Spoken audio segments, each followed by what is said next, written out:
আসসালামু আলাইকুম, hello everyone. আজকে আমি আছি আমাদের মোহনপুর বাবার গ্রামে। তো বর্তমানে কয়েকদিন থেকে প্রচুর পরিমাণে বৃষ্টি হওয়ার কারণে কিন্তু নদীর পানিটা অনেক বাড়ে গেছে। যার পিছনে দেখতে পাচ্ছি যে প্রচুর পরিমাণে পানি। আর এই রাবার গ্রামে কিন্তু মাছও উঠতেছে অনেক। সো অনেকদিন পর আজকে মোহনপুর রাবার গ্রামে ভেতরে আপনাদেরকে দেখানোর জন্য আসলাম।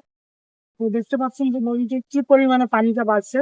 আর ওই সামনে তো প্রচুর পরিমাণে স্রোত। সব কিন্তু কানায় কানায় চলে আসছে, মানে বৃষ্টি পানি হওয়ার কারণে। সূর্যের নিচে দেখেন কত কাছে পানি। এখানে কিন্তু পানি কিন্তু অনেক নিচ থেকে থাকে। আমরা নিচে নামতে পারতাম, কিন্তু দেখেন আজকে কত পরিমাণে পানি।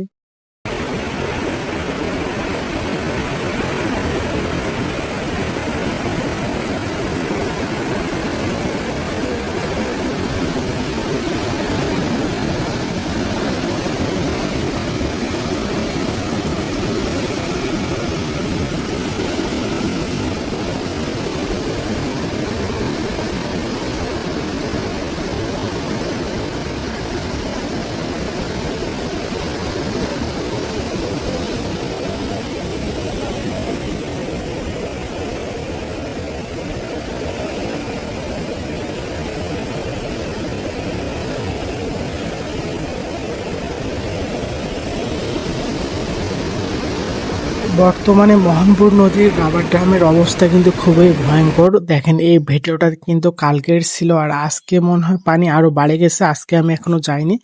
আর এই নদীর পানি কিন্তু দিন দিন প্রচুর পরিমাণে বাড়তেছে। আল্লাহ রহম করুক যেন বন্যা না হয়। বন্যা হলে এই দিককার মানুষের অনেক ক্ষতি হয়ে যাবে।